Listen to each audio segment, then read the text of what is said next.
एक बार की बात है, एक लड़का एक बुजुर्ग बाबा के पास जाता है। वह लड़का अपनी जिंदगी में बहुत परेशान था। घर की सारी जिम्मेदारियां उसी पर थी और इसी वजह से वह अपने आप को भी ज़्यादा टाइम नहीं दे पाता था और बस दिन रात काम किया करता था। वो उसके दोस्तों और उसके फैमिली वालों को भी टाइम नहीं दे पाता था। उसके जो दोस्त थे वह घूमने जाया करते थे, लेकिन यह नहीं जा पाता था और इसी वजह से उसकी खुशी छीन सी गई थी। उसे भी नहीं पता था कि वह लास्ट टाइम कब दिल से खुश हुआ था, क्योंकि वह काम में बहुत उलझ सा गया था और उसकी मेंटल हेल्थ भी खराब हो रही थी।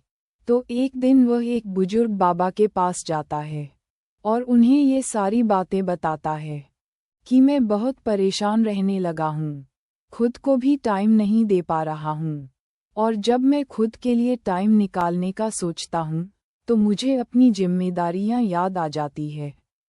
मैं पागल सा हो गया हूँ, अब आप ही मुझे कोई रास्ता बताइए। वह बुजुर्ग बाबा उस लड़के को कल नदी के पास आने के लिए बोलते हैं। ये लड़का जब कल नदी के पास जाता है तो देखता है कि वह बुजुर्ग बाबा पहले से ही उसका इंतजार कर रहे थे। लड़का बाबा से कहता है कि बताइए बाबा, अब मुझे क्या करना है? तो बुजुर्ग बाबा उस लड़के से कहते हैं कि बताता हूँ, लेकिन पहले हमें नदी की उस साइड में जाना है।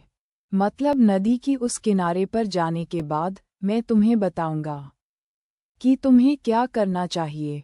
लड़के को उनकी बात समझ नहीं आई कि नदी के उस किनारे पर जाने के बाद ही क्यों बताना है, लेकिन फिर भी लड़के ने बाबा से कहा, चलिए फिर हम नदी पार करके नदी के उसे किनारे पर चले जाते हैं।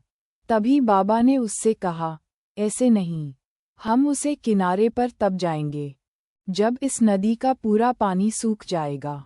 जब इस नदी की जमीन देखनी शुरू हो जाएगी तब हम दोनों इस नदी में से चलते हुए नदी को पार करके उसे साइड में जाएंगे। लड़के ने बाबा की तरफ देखते हुए कहा, बाबा आप ये क्या बोल रहे हो? जब इस नदी का सारा पानी सूख जाएगा तब हम यह नदी पार करके उसे साइड में जाएंगे? तो शायद ऐसा कभी नहीं होगा, पर हम उस साइड में जा ही नहीं पाएंगे। ये बात बोलते हुए वह लड़का समझ गया कि बाबा उसे क्या कहना चाहते हैं। बाबा ने उसकी तरफ देखा और मुस्कुराते हुए कहा कि यही चीज़ मैं तुम्हें समझाना चाहता हूँ कि तुम भी अपनी जिंदगी में यही सोच रहे हो कि जब मेरी सारी जिम्मेदारियां खत्म हो जाएगी तब मैं अपनी जिंदगी में एंजॉय करूँगा, तब अपने आप को टाइम दूंगा, तब मैं मज़े करूँगा। तो ऐसा कभी नहीं हो सकता है, क्योंकि जिम्मेदारियां कभी भी खत्म ही नहीं हो सकती है।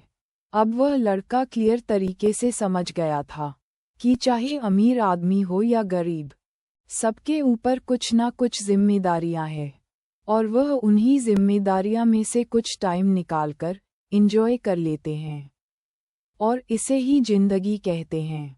मॉरल दोस्तों, इस कहानी से हम ये सीख मिलती है कि जिंदगी बहुत छोटी है और टाइम बहुत फास्ट।